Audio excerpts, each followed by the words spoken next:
working to connect a region of over 600 million bridges between our lands.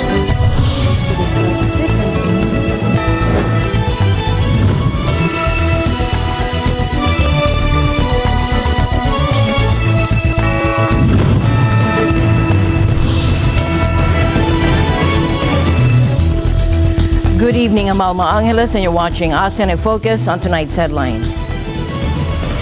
The picturesque island of Maui has been plunged into chaos by catastrophic wildfires, the extent of which has left a wake of widespread destruction in its path. An update from the Philippine Consulate General in Honolulu, which has announced the postponement of its scheduled outreach mission to Maui, and this decision comes in the wake of the devastating wildfires that have swept through parts of the island.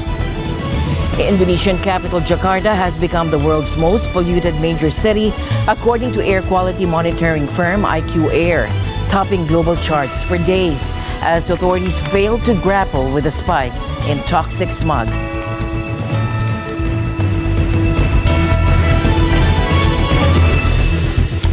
We begin now with a harrowing turn of events. The picturesque island of Maui has been plunged into chaos by catastrophic wildfires, the extent of which has left a wake of widespread destruction in its path. As night falls, the toll on human life continues to mount, with officials confirming an alarming rise in the death count. The once vibrant and colorful tropical paradise now stands transformed by the relentless advance of fast-moving flames, shrouding the landscape in a somber veil of black smoke and ash. The best idea is to try and get out of here. So we left, and as we drove through Lahaina, it looks like a war zone out there. It really looks like somebody came along and just bombed the whole town. It's completely devastated. It's burned down to the ground. It was.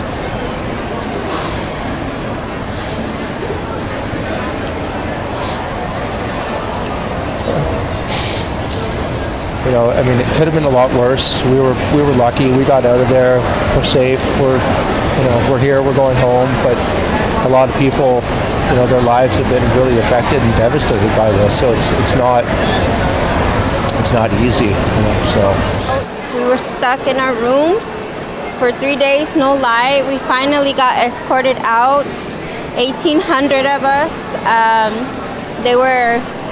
It was very scary because there was no light. We couldn't use our phones. We couldn't call family. I feel sad because it was my honeymoon.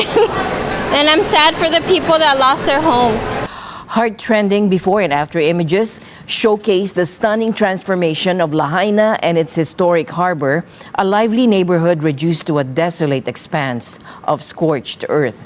The tragedy has struck with dozens of lives lost and an unknown number of individuals still unaccounted for in the aftermath. It's going to take years for fix. Years.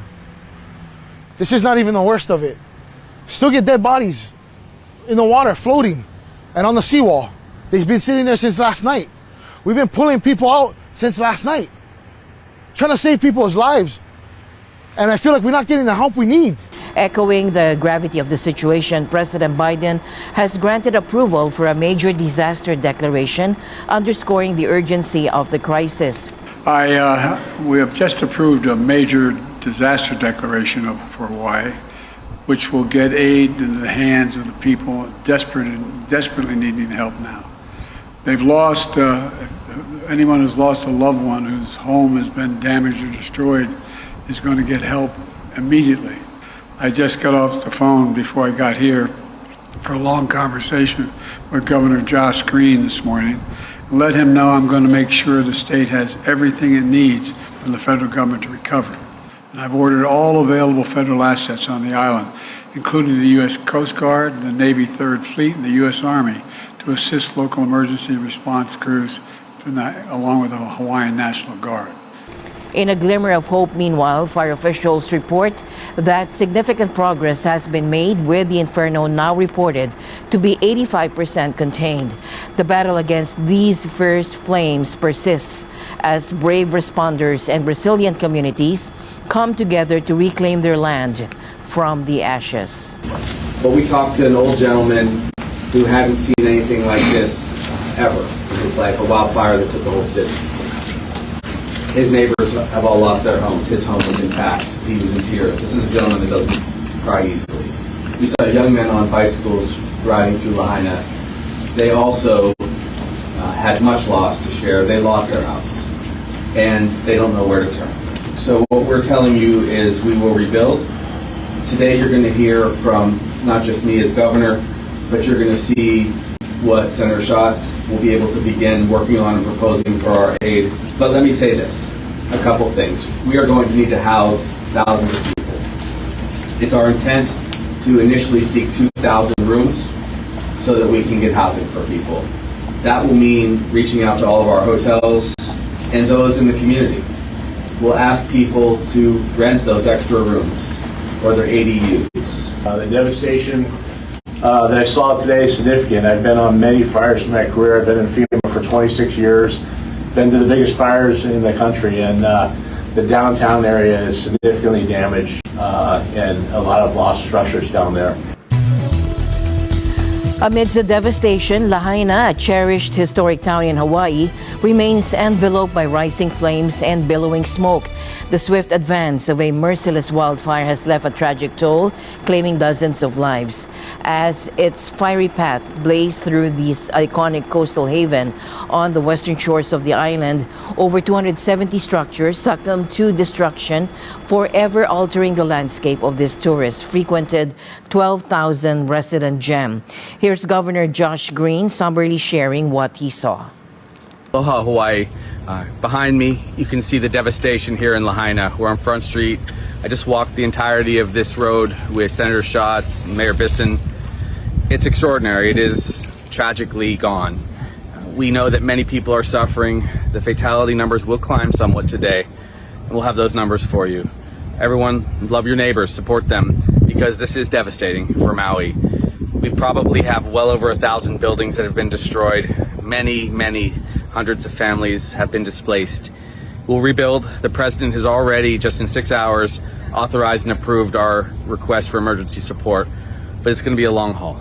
Again, the devastation is behind me, but we will put hope out in front of us. Aloha.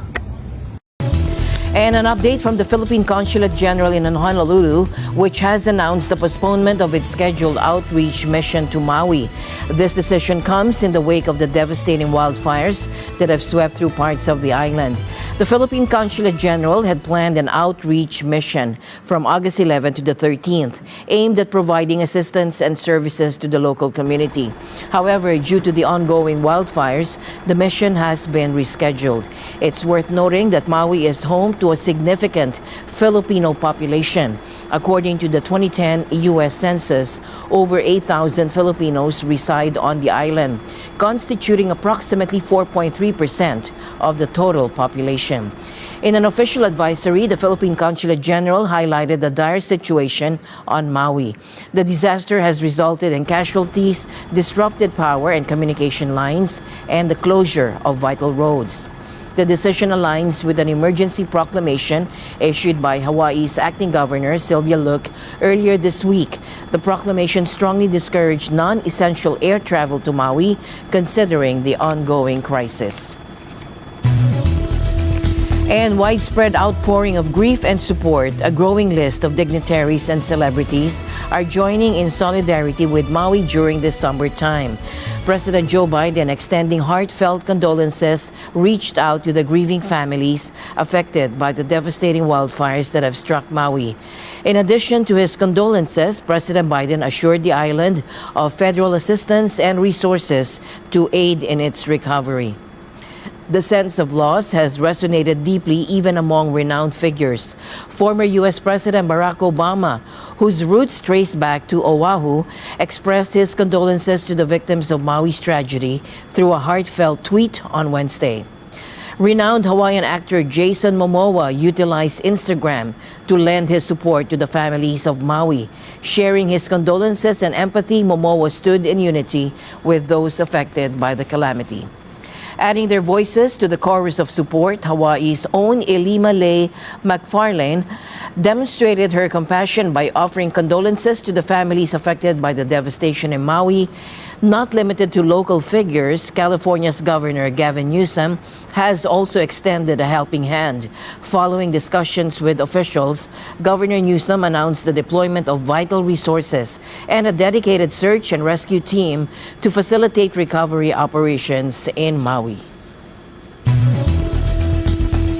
Our next story focuses on the environmental crisis gripping the Indonesian capital, Jakarta. According to air quality monitor IQ Air, the city has earned the dubious distinction of being the world's most polluted for 4 consecutive days this week. The growing menace of toxic smog has exposed a dire situation as local authorities grapple with the alarming surge in pollution levels. The impact of air pollution reaches far beyond borders, contributing to a staggering 7 million premature deaths each year on a global scale. In fact, the UN has identified it as the foremost environmental health hazard, underscoring the urgency of addressing this grave concern. Jakarta, a bustling megalopolis housing approximately 30 million residents, has surpassed other heavily polluted cities like Riyadh, Doha, and Lahore in a disheartening race for the highest concentration of microscopic particles known as PM2.5. Benar, Jakarta saat ini sangat sumpek dan udaranya seperti sesak ya, nyesak apa. Saya nggak melihat datanya secara angka-angka ya, tapi yang kita rasakan ketika kita di jalan ya, memang berpengaruh terhadap pernapasan gitu. Kalau buat kesehatan paling napas doang agak susah ya, karena panas soalnya kan. Kalau kita masih jalan terus, itu kan terganggu angin. Anginnya ikut panas, karena udaranya panas. Addressing this pressing issue, President Joko Widodo has pledged to take concrete steps to alleviate pollution levels. His plans include lightening Jakarta's burden as the nation readies itself for the relocation of its capital to Nusantara on Borneo Island next year. In tonight's other news, President Yoon Suk-yeol wasted no time in instructing the government to provide prompt and substantial assistance to those who suffered damage due to Typhoon Kanun, as confirmed by his office earlier today. Interior Minister Lee Sang-min received the president's directive after briefing him on the extensive scale of damage caused by the typhoon. Presidential spokesperson Lee Ju-won, in a written statement, shared President Yoon's message saying, "Provide swift and sufficient support to people who suffered damage in the typhoon and come up with measures to ensure thorough support for the victims so they're not uncomfortable." President Yoon stressed the pivotal role these measures played in minimizing human casualties during Typhoon Kanun's passage. Typhoon Kanun made landfall along South Korea's southeastern coast on Thursday, maintaining a slow northward trajectory for approximately 16 hours before dissipating near North Korea's capital, Pyongyang, around 6 a.m. Friday, as reported by the weather agency. While the overall impact of Typhoon Kanun has been extensive, isolated incidents were reported.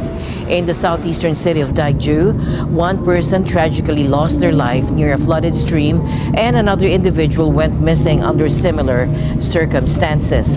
Authorities have classified these incidents as accidents unrelated to the typhoon. A recent report from Agence France-Presse sheds light on a distressing case involving an Indonesian maid, further exposing the gaps in domestic worker protection within the country. This incident has prompted renewed discussions on safeguarding the rights and well-being of domestic workers, both locally and abroad. Siti Kotima, hailing from Central Java, embarked on a journey to Jakarta last year after searching a maid job she had discovered on Facebook. Now, her intention was to provide financial support to her family, but her employment took a grim turn, subjecting her to months of torment by her employer. Saya direndam air panas. Lama kemudian saya dirantai 2 kaki, tangan kaki sama sebadan sampai leher mau diikat pakai rantai, sampai diborgol, dijedotin ke tembok lantai, makan tidak beraturan, makan sehari sekali. Kalau masih lapar suruh makan kotoran anjing, sama terus minum air kencing anjing, sama diperlakukan sama mereka orang juga. Saya satu badan dibalurin sambal, satu cobek udah beberapa kali. Terus sekarang membekas, masih berasa gatel, terus sakit, kepala sering sakit-sakitan juga mengenang kejadian yang lalu.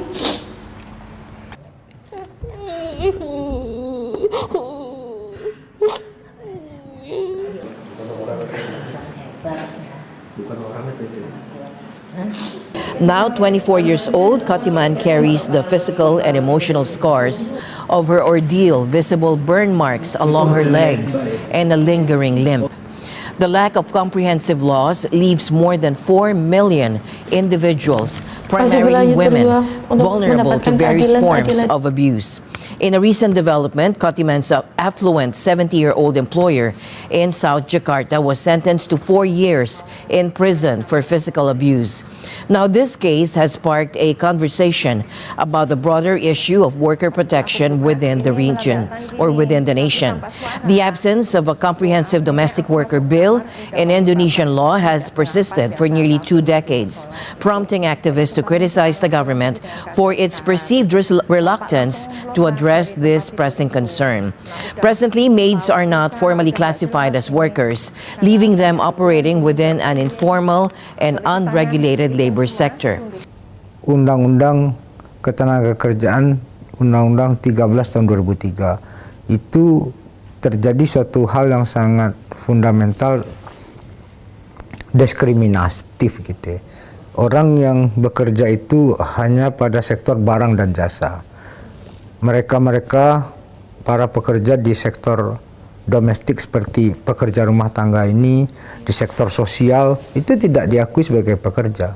And even if the proposed legislation were to advance, its impact would primarily benefit those recruited by agents to work abroad, according to advocates. Masih berlanjut berjuang untuk mendapatkan keadilan seadil-adilnya untuk bagi saya PRT dan PRT lainnya.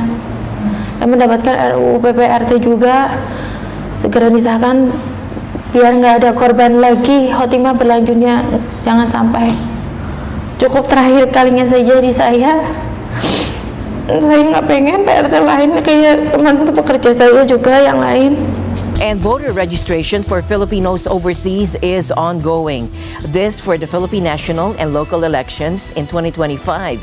Jeff Sanidad tells us more. The Philippine Embassy here in Washington, D.C. has released an advisory for overseas voters. Voter registration for the upcoming national and local elections in the Philippines is still ongoing. All concerned have until the 30th of September 2024 to file for applications for registration or certification, transfer for registration records, correction of entries in the voter's registration record, and reactivation and change of address. You may file any of these at the Philippine Embassy or at the Philippine Consulate General nearest you. Walk-ins are accepted. An applicant must personally submit these requirements: 1 printed copy of the accomplished Overseas Voter Registration Form or OVF1, original and 1 photocopy of a valid Philippine passport, original and 1 photocopy of proof of current Filipino citizenship, for example, your green card, visa, notice of action, work permit, or dual IC. For more information, visit philippineenembassy-dc.org/overseas-absentee-voting. For more information, visit philippineenembassy-dc.org/overseas-absentee-voting. In Washington, D.C., Jeff Sanidad, Eagle News. We live in extraordinary times.